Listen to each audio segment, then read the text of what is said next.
Hello everybody. Looking at that, my microphone's going, my camera's going, and it says streaming. The light's a bit low, so you wait a minute. I'm going to see if I can make some adjustments for you.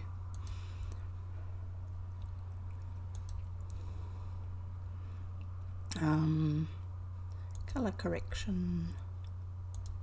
Just see if I can make it a little bit brighter, because I thought it was bright enough, but it looks a little bit not quite bright enough to me.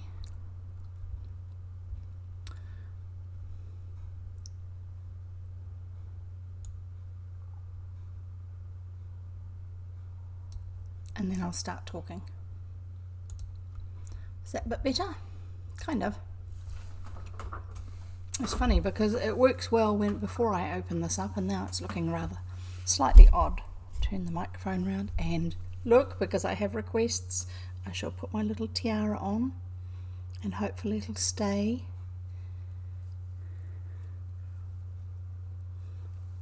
There, how we go. Just finishing my lunch. Yogurt and peanuts and maple syrup.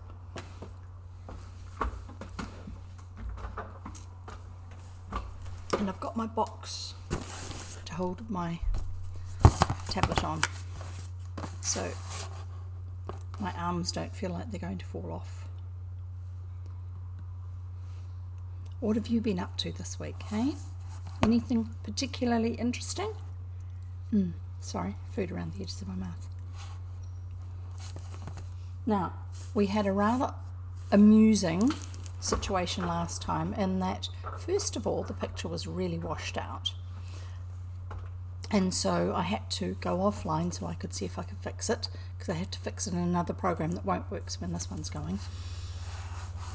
And then when I came back on, I was reading away for 2 chapters, and they were lovely, interesting chapters, and then I discovered that I hadn't actually started streaming again. Oopsie. So I started streaming, and so we just had one of those 2 chapters. I started it again, so you could watch it last time. So this time I'm going to be reading, and I have it here, and my computer is telling me that we're streaming. So hello everybody, and we're about to start the next chapter of The Secret Garden. So, actually that box is too big, I'll use the other box.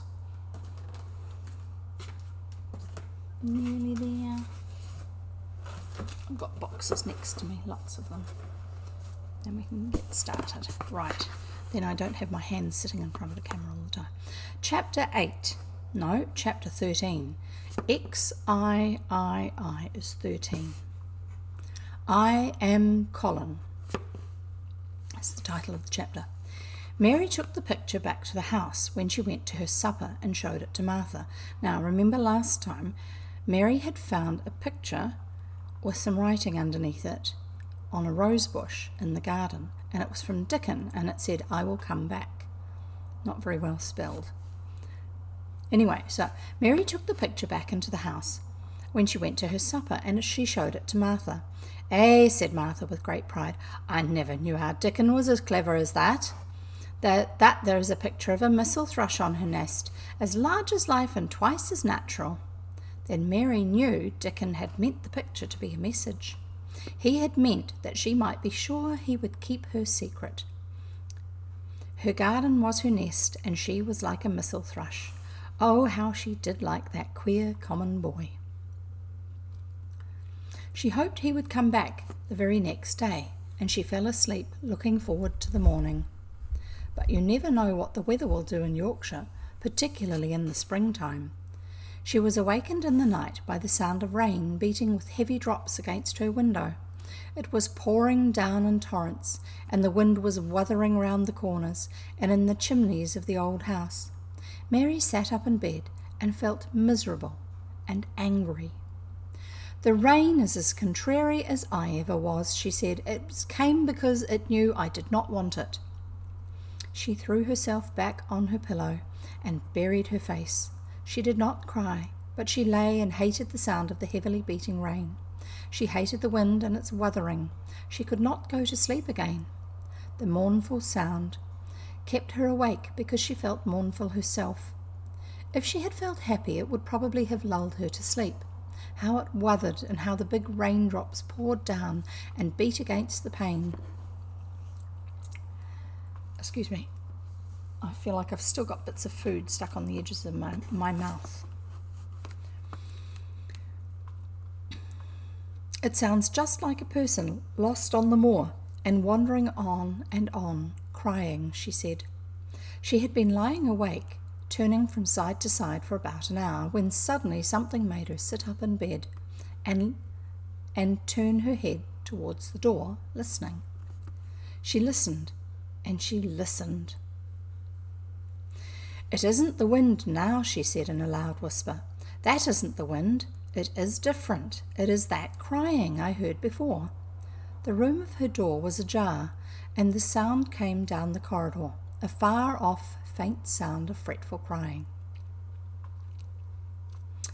She listened for a few minutes, and each minute she became more and more sure. She felt as if she must find out what it was. It seemed even stranger than the secret garden and the buried key. Perhaps the fact that she was in a rebellious mood made her bold. She put her foot out of bed and stood on the floor. "I am going to find out what it is," she said. "Everybody is in bed, and I don't care about Mrs. Medlock. I don't care." There was a candle by her bedside, and she took it up and went softly out of the room. The corridor looked very long and dark, but she was too excited to mind that. She thought she remembered the corridors she must turn to find the short corridor with the door covered with tapestry, the one Mrs. Medlock had come through the day she lost herself. The sound had come up that passage, so she went on with her dim light, almost feeling her way, her heart beating so loud that she fancied she could hear it. The far-off, faint crying went on and led her. Sometimes it stopped for a moment or so, and then began again. Was this the right corner to turn? She stopped and thought. Yes, it was. Down this passage, and then to the left, and then up 2 broad steps, and then on to the right again. Yes, there was the tapestry door. She opened it very gently and closed it behind her, and she stood in the corridor and could hear the crying quite plainly, though it was not loud. It was on the other side of the wall at her left, and a few yards further on there was a door. She could see a glimmer of light coming from beneath it. The someone was crying in that room, and it was quite a young someone. So she walked to the door and pushed it open, and there she was standing in the room. It was a big room with ancient, handsome furniture in it. There was a low fire glowing faintly on the hearth, and a nightlight burning by the side of a carved 4-poster bed hung with brocade, and on the bed was lying a boy, crying fretfully. Mary wondered if she was in a real place, or if she had fallen asleep again and was dreaming without knowing it. The boy had sharp, delicate face, the colour of ivory, and his eyes seemed too big for it. He had also a lot of hair which tumbled over his forehead in heavy locks and made his thin face seem smaller. He looked like a boy who had been ill, but he was crying more as if he were tired and cross than if he were in pain. Mary stood near the door with her candle in her hand, holding her breath. Then she crept across the room, and as she drew nearer, the light attracted the boy's attention, and he turned his head on his pillow and stared at her, his grey eyes opening so wide they seemed immense. "Who are you?" he said at last in a half-frightened whisper. "Are you a ghost?" "No, I'm not," Mary answered, her own whisper sounding half-frightened. "Are you one?" He stared and stared and stared. Mary could not help noticing what strange eyes he had. They were agate grey, and they looked too big for his face. because they had black lashes all round them. "No," he replied after waiting a moment or so. "I am Colin." "Who is Colin?" she faltered. "I am Colin Craven. Who are you?" "I am Mary Lennox. Mr. Craven is my uncle." "He is my father," said the boy. "Your father?" gasped Mary. "No one ever told me he had a boy. Why didn't they?" "Come here," he said, still keeping his strange eyes fixed on her with an anxious expression. She came close to the bed, and he put out his hand and touched her. "You are real, aren't you?" he said. "I have such real dreams very often. You might be one of them." Mary had slipped on a woolen wrapper before she left her room. A woolen wrapper is like a shawl or a stole that you wrap around yourself. And she put a piece of it between his fingers. "Rub that and see how thick and warm it is," she said. "I will pinch you a little if you like, to show you how real I am. For a minute I thought you might be a dream too." "Where did you come from?" he asked. "From my own room. The wind wuthered so I couldn't go to sleep, and I heard someone crying and wanted to find out who it was. What were you crying for?" "Because I couldn't go to sleep either, and my head ached. Tell me your name again." "Mary Lennox. Did no one ever tell you that I had come to live here?" He was still fingering the fold of her wrapper, but he began to look a little more as if he believed in her reality.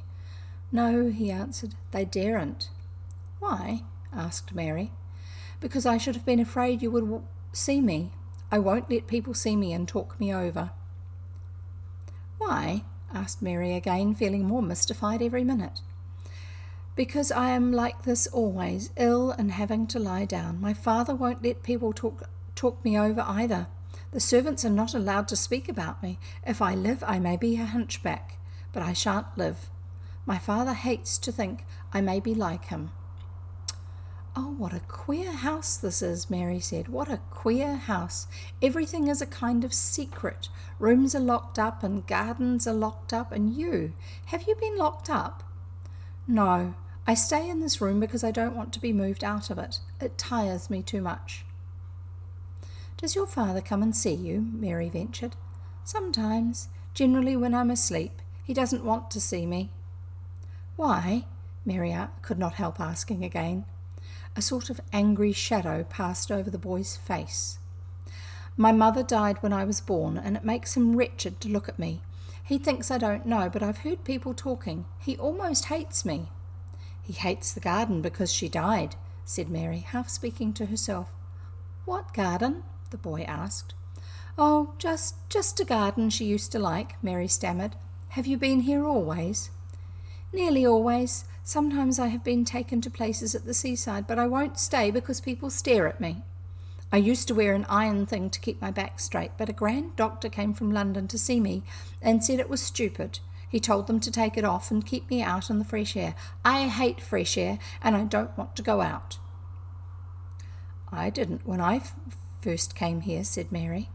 "Why do you keep looking at me like that?"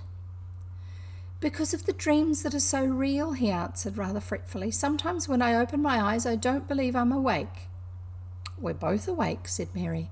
She glanced round the room with its high ceiling and shadowy corners and dim firelight. "It looks quite like a dream, and it's the middle of the night, and everybody in the house is asleep. Everybody but us. We are wide awake." "I don't want it to be a dream," the boy said restlessly. Mary thought of something all at once. "If you don't like people to see you," she said, "do you want me to go away?" He still held the fold of her wrapper, and he gave it a little pull. "No," he said, "I should be sure you were a dream if you went. If you are real, sit down on that big footstool and talk. I want to hear about you." Mary put down her candle on the table near the bed and sat down on the cushioned stool. She did not want to go away at all. She wanted to stay in the mysterious hidden-away room and talk to the mysterious boy. "What do you want me to tell you?" she said. He wanted to know how long she had been at Misselthwaite. He wanted to know which corridor her room was on. He wanted to know what she had been doing, if she disliked the moor as he disliked it, where she had lived before she came to Yorkshire.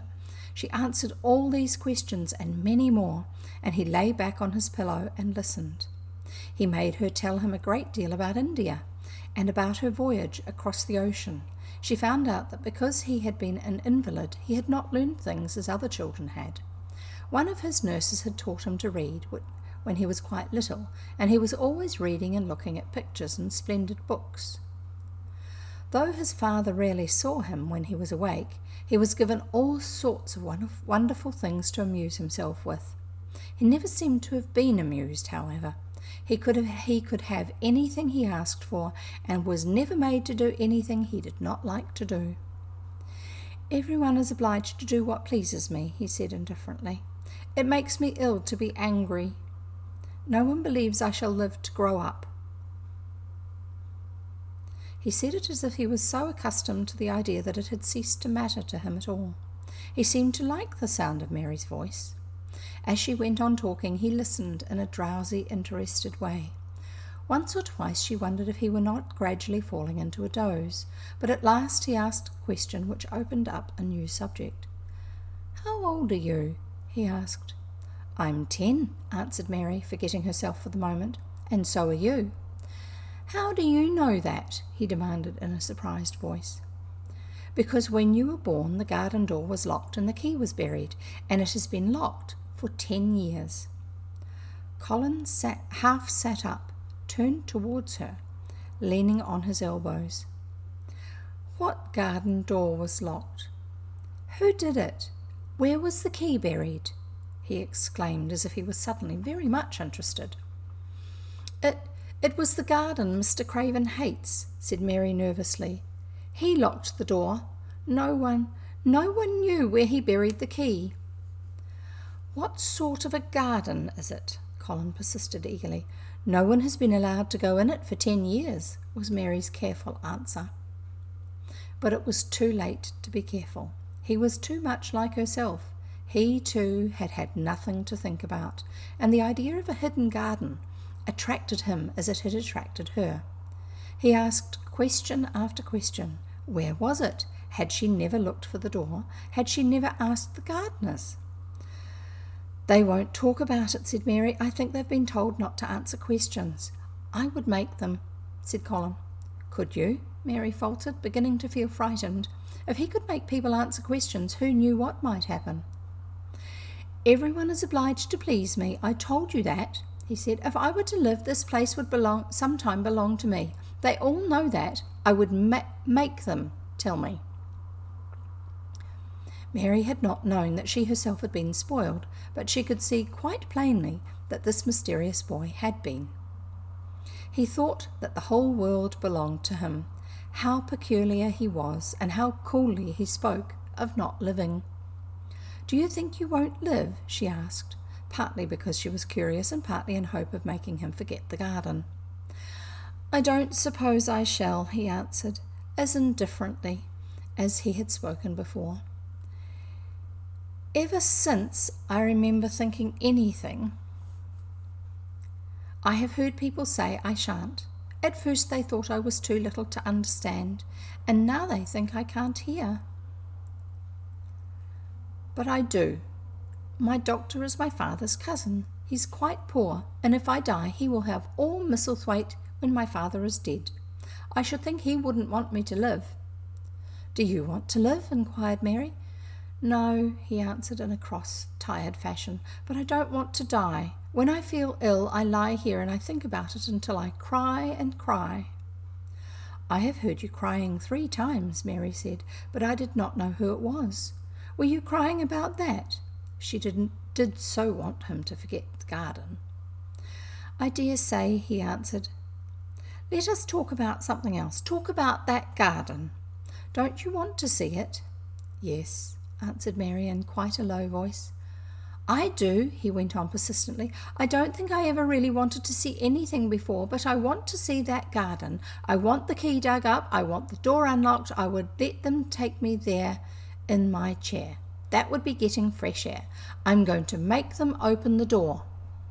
He had become quite excited, and his strange eyes began to shine like stars and looked more immense than ever. "They have to please me," he said. "I will make them take me there, and I will let you go too." Mary's hands clutched each other. Everything would be spoiled. Everything. Dickon would never come back. She would never again feel like a missel thrush with a safe hidden nest. "Oh, don't do that," she cried out. He stared at her as if he thought she had gone crazy. "Why," he exclaimed, "you said you wanted to see it." "I do," she answered, almost with a sob in her throat, "but if you make them open the door and take you in like that, it will never be a secret again." He leaned still farther forward.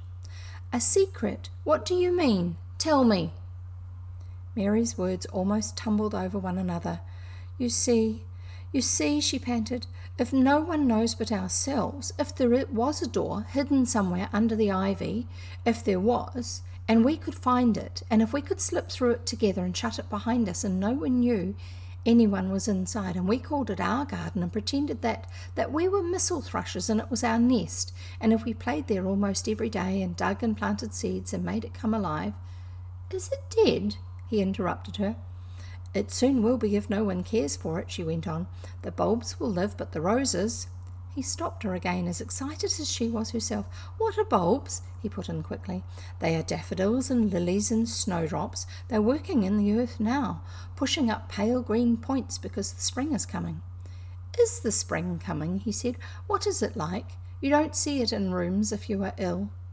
"It is the sun shining on the rain, and the rain falling on the sunshine, and things pushing up and working under the earth," said Mary.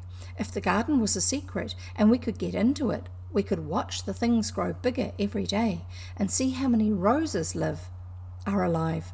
Don't you see how much nicer it would be if it was a secret?" He dropped back on his pillow and lay there with an odd expression on his face. "I've never had a secret," he said, "except that one about not living to grow up.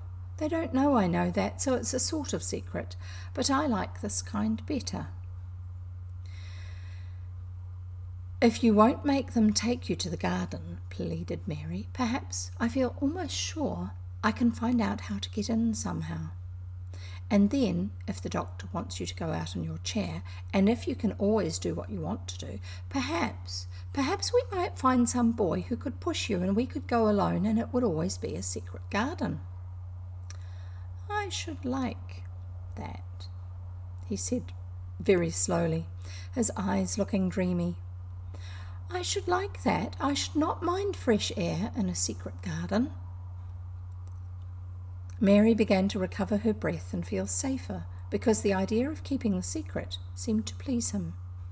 She felt almost sure that if she kept on talking and could make him see the garden in his mind as she had seen it, he would like it so much that he could not bear to think that everybody might tramp into it when they chose. "I'll tell you what I think it would be like if we could go into it," she said. "It has been shut up so long things have grown into a tangle, perhaps." He lay quite still and listened while she went on talking about the roses which might have clambered from tree to tree and hung down, about the many birds which might have built their nests there because it was so safe. And then she told him about the robin and Ben Weatherstaff, and there was so much to tell about the robin, and it was so easy and safe to talk about it, that she ceased to feel afraid. The robin pleased him so much that he smiled until he looked almost beautiful, and at first Mary had thought that he was even plainer than herself, with his big eyes and heavy locks of hair. "I did not know that birds could be like that," he said. "But if you stay in a room you never see things. What a lot of things you know. I feel as if you had been inside that garden." She did not know what to say, so she did not say anything. He evidently did not expect an answer, and the next moment he gave her a surprise. "I'm going to let you look at something," he said.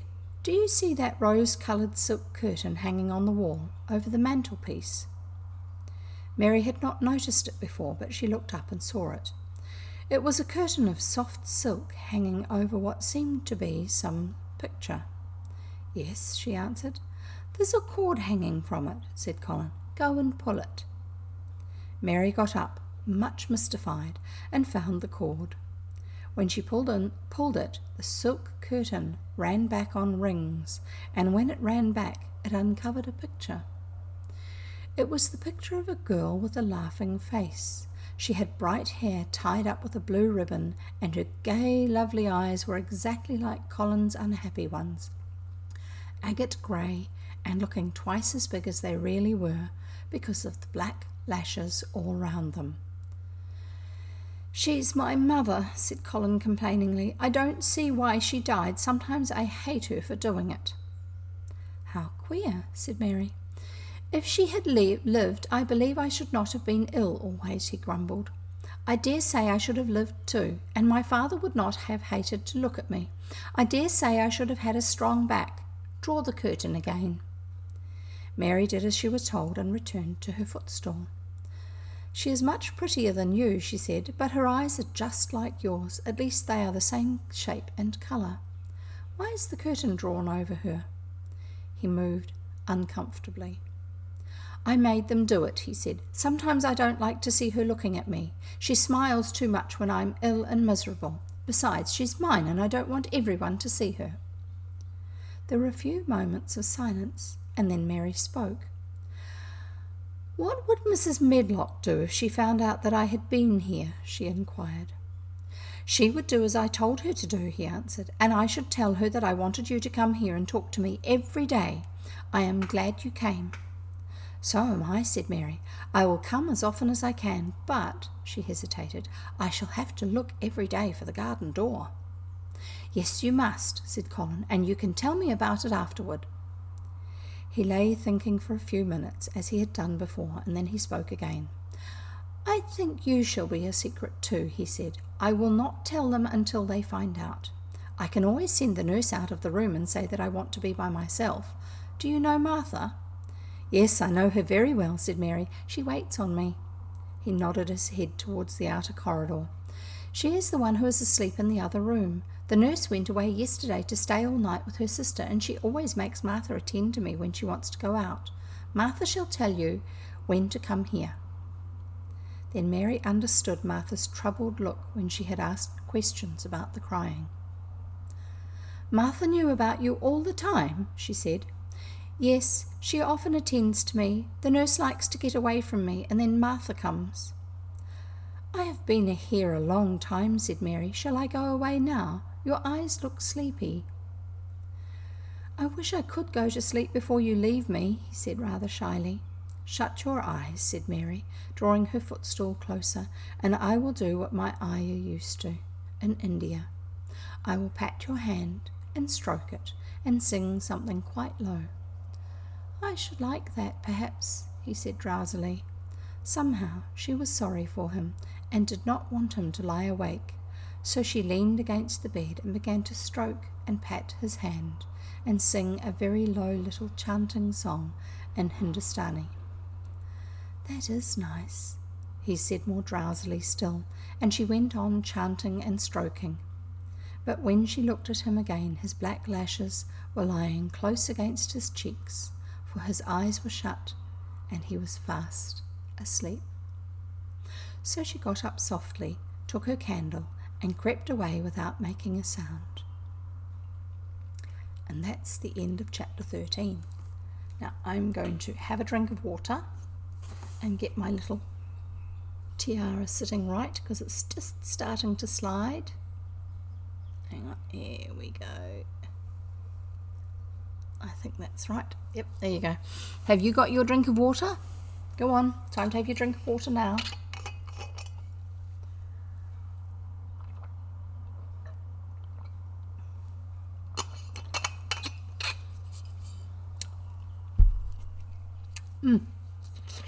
And I've got an itchy nose. Why do I always have an itchy nose?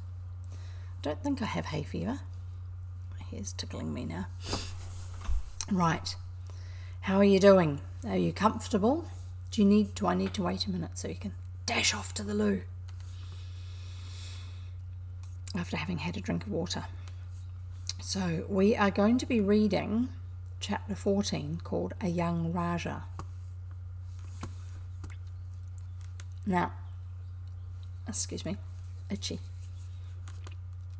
Because it's a really old book, There are words in it which we don't use now, or there are words that we use differently now.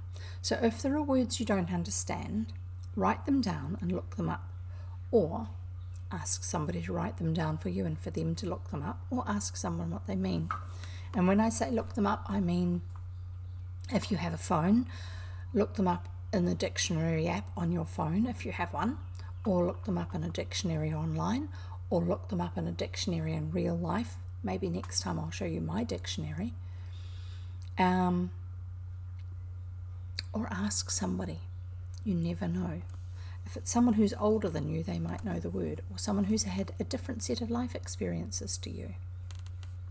That's how you learn lots of things, and it keeps things interesting. So here we go. Chapter 14 of The Secret Garden.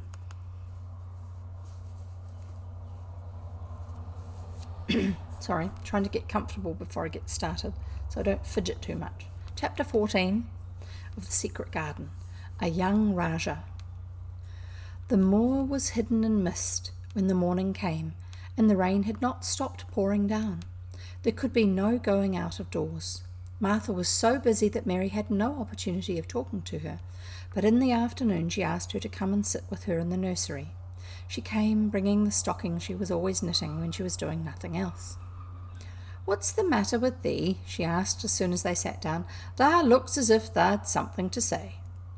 "I have. I found out what the crying was," said Mary. Martha let her knitting drop on her knee and gazed at her with startled eyes. "Thou hasn't!" she exclaimed. "Never!" "I heard it in the night," Mary went on, "and I got up and went to see where it came from. It was Colin. I found him."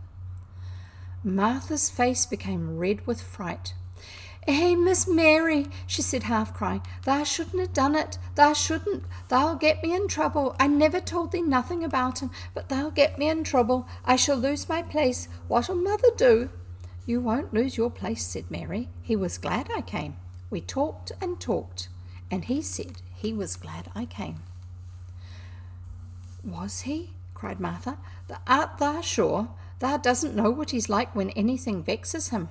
He's a big lad to cry like a baby, but when he's in a passion he'll fair scream just to frighten us. He knows us daren't call our souls our own." "He wasn't vexed," said Mary. "I asked him if I should go away, and he made me stay. He asked me questions, and I sat on a big footstool and talked to him about India, and about the robin and gardens. He wouldn't let me go. He let me see his mother's picture. Before I left him, I sang him to sleep." Martha fairly gasped with amazement. "I can scarcely believe thee," she protested. "It's as if thou'd walked straight into a lion's den." "If he's been like he is most times, he'd have throwed himself in one of his tantrums and roused the house. He won't let strangers look at him." "He let me look at him. I looked at him all the time, and he looked at me. We stared," said Mary. "I don't know what to do," cried agitated Martha. "If Miss Medlock finds out, she'll think I broke orders and told thee, and I shall be packed back to mother." "He's not going to tell Mrs. Medlock anything about it yet. It's to be a sort of secret just at first," said Mary, finally, firmly. "And he says everybody is obliged to do as he pleases." I'm just seeing if my little keyboard's going to work, but it's not, which is a shame.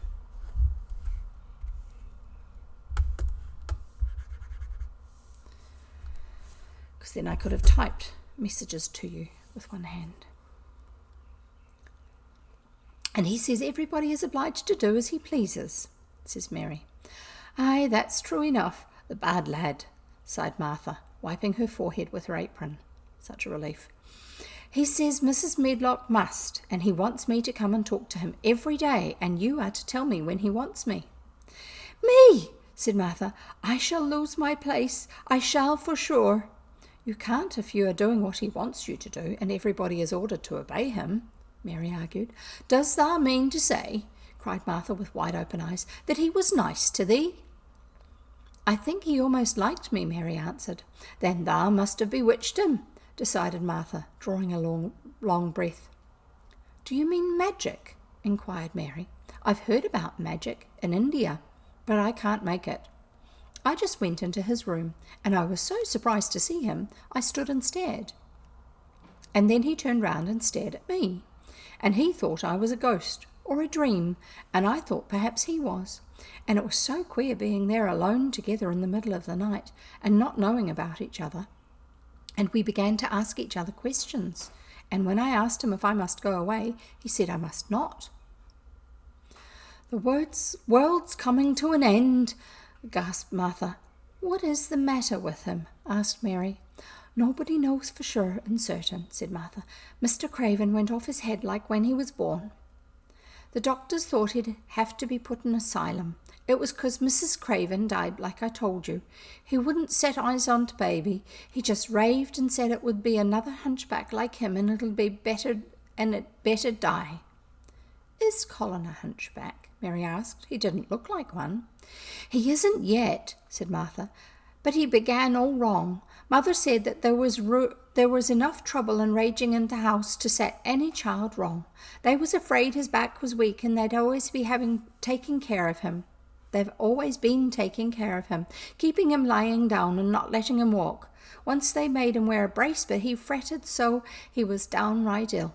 Then a big doctor came to see him and made them take it off. He talked to other doctor quite rough, in a polite way. He said there'd been too much medicine and too much letting him have his own way." "I think he's a very spoiled boy," said Mary. "He's the worst young nowt as ever was," said Martha.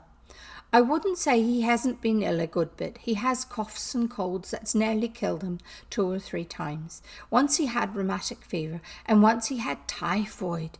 Mrs. Medlock did get a fright then. He'd been out of his head, and she was talking to the nurse, thinking he didn't know nothing, and she said he'll die this time sure enough, and best thing for him and for everybody. And she looked at him, and there he was with his big eyes open, staring at her, as sensible as she was herself. She didn't know what had happened, but he just stared at her and says, 'You give me some water and stop talking.'" "Do you think he will die?" asked Mary. "Mother says there's no reason why any child should live that gets no fresh air and doesn't do nothing but lie on his back and read picture books and take medicine. He's weak and hates the trouble of being taken outdoors, and he gets cold so easy he says it makes him ill." Mary sat and looked at the fire. "I wonder," she said slowly, "if it would not do him good to go out into a garden and watch things growing. It did me good." "One of the worst fits he ever had," said Martha, "was one time they took him out with the roses by the fountain. He'd been reading in a paper about people getting something he called rose cold, and he began to sneeze and said he'd got it, and then a new gardener as didn't know the rules passed by and looked at him curious, and he threw himself into a passion, and he said he'd looked at him because he was going to be a hunchback. He cried himself into a fever and was ill all night." "If he ever gets angry at me, I'll never go and see him again," says Mary. "He'll have thee if he wants thee," said Martha. "Thou may as well know that at the start." Very soon afterward a bell rang, and she rolled up her knitting. "I dare say nurse wants me to stay with him a bit," she said. "I hope he's in a good temper." She was out of the room about 10 minutes and then came back with a puzzled expression. "Well, tha's bewitched him," she said. "He's up on his sofa with his picture books. He's told the nurse to stay away until 6 o'clock. I'm to wait in the next room. The minute she's gone, he called me to him and says, 'I want Mary Lennox to come and talk to me, and remember you're not to tell anyone. You'd better go as quick as you can.'" Mary was quite willing to go quickly. She did not want to see Colin as much as she wanted to see Dickon, but she wanted to see him very much. There was a bright fire on the hearth when she entered his room, and in the daylight she saw it was a very beautiful room indeed. There were rich colours in the rugs and hangings, and pictures and books on the walls which made it look glowing and comfortable, even in spite of the grey sky and falling rain.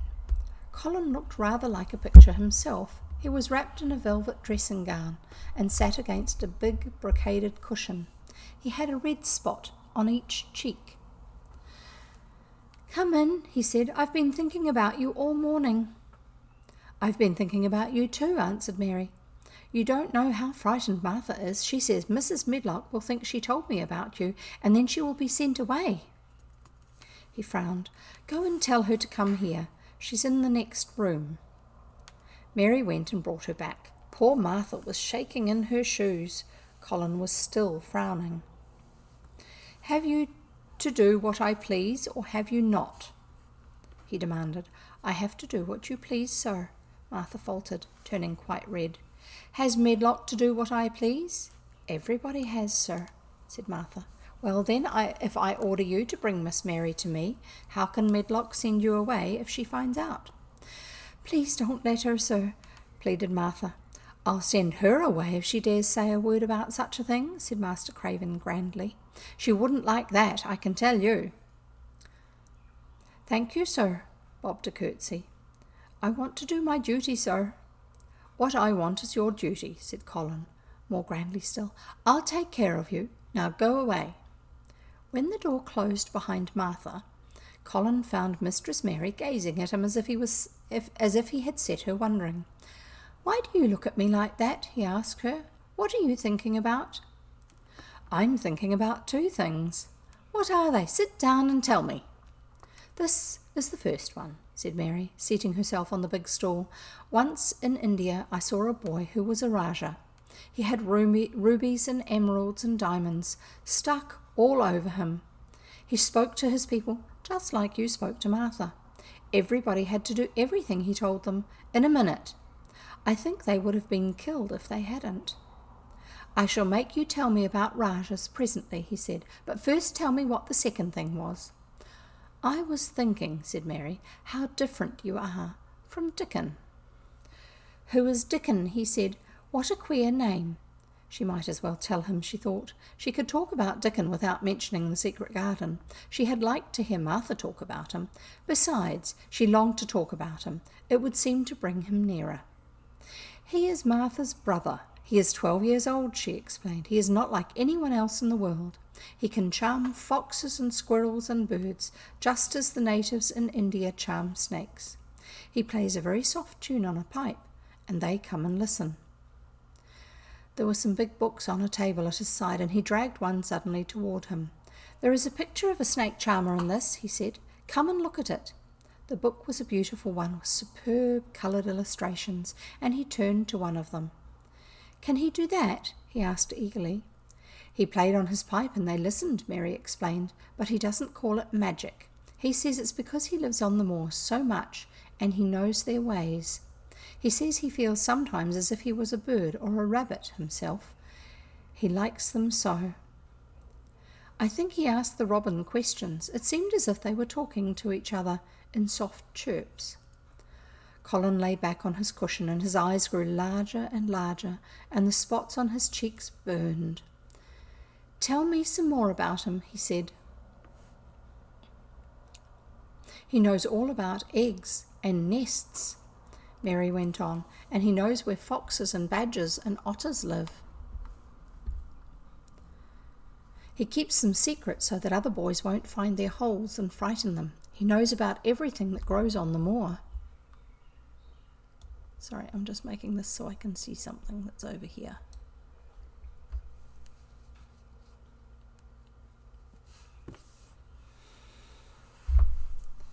"Does he like the moor?" said Colin. "How can he when it's such a great, bare, dreary place?"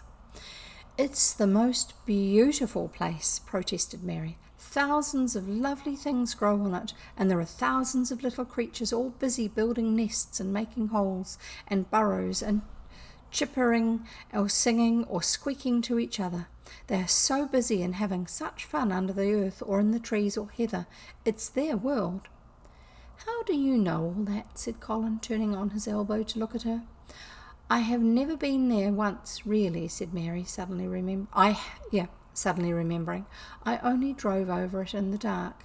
I thought it was hideous. Martha told me about it first, and then Dickon. When Dickon talks about it, you feel as if you saw things and heard them, and as if you were standing in the heather with the sun shining, and the gorse smelling like honey, and full of bees and butterflies. "You never see anything if you're ill," said Colin restlessly. He looked like a person listening to a new sound in the distance and wondering what it was. "You can't if you stay in a room," said Mary. "I couldn't go on the moor," he said in a resentful tone. Mary was silent for a minute, and then she said something bold. "You might. Sometime." He moved as if he was startled. "Go on the moor? How could I? I'm going to die." "How do you know?" said Mary unsympathetically. She didn't like the way he had of talking about dying. She did not feel very sympathetic. She felt rather as if he almost boasted about it. "Oh, I've heard it ever since I remember," he answered crossly. "They are always whispering about it and thinking I don't notice. They wish I would too." Mistress Mary felt quite contrary. She pinched her lips together. "If they wished I would," she said, "I wouldn't." "Who wishes you would?" "The servants, and of course Dr. Craven, because he would get Misselthwaite and be rich instead of poor. He daren't say so, but he always looks cheerful when I'm worse. When I had typhoid fever, his face got quite fat. I think my father wishes it too." "I don't believe he does," said Mary quite obstinately. That made Colin turn and look at her again. "Don't you?" he said, and then he lay back on his cushion and was still as if he were thinking. And then there was quite a long silence. Perhaps they were both of them thinking strange things children do not usually think about. "I like the grand doctor from London because he made them take the iron thing off," said Mary at last. "Did he say you were going to die?" "No." "What did he say?" "He didn't whisper," Colin answered. "Perhaps he knew I hated whispering. I heard him say one thing quite loud. He said, 'The lad might live if he could make up his mind to it. Put him in the humour.' It sounded as if he were in a temper." "I'll tell you who would put you in the humour, perhaps," said Mary, reflecting. She felt as if she would like this thing to be settled one way or the other. "I believe Dickon would. He's always talking about live things. He never talks about dead things or things that are ill. He's always looking up in the sky to watch birds flying, or looking down at the earth to see something growing. He has such round blue eyes, and they are so wide open with looking about, and he laughs such a big laugh with his wide mouth, and his cheeks are as red as cherries." She pulled her stool near the sofa, and her expression quite changed at the remembrance of the wide curving mouth and wide open eyes. "See here," she said, "don't let's talk about dying. I don't like it. Let us talk about living. Let us talk and talk about Dickon, and then we will look at your pictures." It was the best thing she could have said. To talk about Dickon meant to talk about the moor and about the cottage and the 14 people who lived in it on 16 shillings a week, and the children who got fat on the moor grass like the wild ponies, and about Dickon's mother and the skipping rope and the moor with the sun on it, and about pale green points sticking up out of the black sod. And it was all so alive that Mary talked more than she had ever talked before, and Colin both talked and listened as he had never done before either. And they both began to laugh over nothings, as children will when they are happy together, and they laughed so that in the end they were making as much noise as if they had been two ordinary, healthy, natural, 10-year-old creatures, instead of a hard little unloving girl and a sickly boy who believed that he was going to die. They enjoyed themselves so much that they forgot the pictures and they forgot about the time. They had been laughing quite loudly over Ben Weatherstaff and his robin, and Colin was actually sitting up as if he had forgotten about his weak back, when he suddenly remembered something. "Do you know, there's one thing we've never thought of?" "Not once," he said. "We are cousins." It seemed so queer that they had talked so much and never remembered this simple thing, that they laughed more than ever, because they had got into the humour to laugh at anything. And in the midst of the fun, the door opened, and in walked Dr. Craven and Mrs. Medlock. Dr. Craven started in actual alarm, and Mrs. Medlock almost fell back because he had accidentally bumped against her. "Good Lord!" exclaimed poor Mrs. Medlock, with her eyes almost staring out of her head. "Good Lord! "What is this?" said Dr. Craven, coming forward. "What does it mean?" Then Mary was reminded of the boy Rajah again. Colin answered as if neither the doctor's alarm nor Mrs. Medlock's terror were of the slightest consequence. He was as little disturbed or frightened as if an elderly cat and dog had walked into the room. "This is my cousin, Mary Lennox," he said. "I asked her to come and talk to me. I like her. She must come and talk to me whenever I send for her." Dr. Craven turned reproachfully to Mrs. Medlock. "Oh, sir," she panted, "I did not know. I don't know how it's happened. There's not a servant on the place that dare to talk. They all have their orders." "Nobody told her anything," said Colin. "She heard me crying and found me herself. I am glad she came. Don't be silly, Medlock." Mary saw that Dr. Craven did not look pleased, but it was quite plain that he dare not oppose his patient. He sat down by Colin and felt his pulse. "I'm afraid there has been too much excitement. Excitement is not good for you, my boy," he said. "I should be excited if she were kept away," answered Colin, his eyes beginning to look dangerously sparkling. "I am better. She makes me better. The nurse must bring up her tea with mine. We will have tea together." Mrs. Medlock and Dr. Craven looked at each other in a troubled way, but there was evidently nothing to be done. "He does look rather better, sir," ventured Mrs. Medlock. "But," thinking the matter over, "he looked better this morning before she came into the room." "She came into the room last night. She stayed with me a long time. She sang a Hindustani song to me, and it made me go to sleep," said Colin. "I was better when I wakened up. I wanted my breakfast. I want my tea now. Tell nurse, Medlock." Dr. Craven did not stay very long. He talked to the nurse for a few minutes when she came into the room, and said a few words of warning to Colin. He must not talk too much. He must not forget that he was ill. He must not forget that he was very easily tired. Mary thought that there seemed to be a number of uncomfortable things he was not to forget. Colin looked fretful and kept his strange black-lashed eyes fixed on Dr. Craven's face. "I want to forget it," he said at last. "She makes me forget it, and that is why I want her." Dr. Craven did not look happy when he left the room. He gave a puzzled glance at the little girl sitting on the large stool. She had become a stiff, silent child again as soon as he entered, and he could not see what the attraction was. The boy actually did look brighter, however, and he sighed rather heavily as he went down the corridor. "They're always wanting me to eat things when I don't want to," said Colin as the nurse brought in the tea and put it on the table by the sofa. "Now, if you'll eat, I will. Those muffins look so nice and hot. Tell me about Rajah's."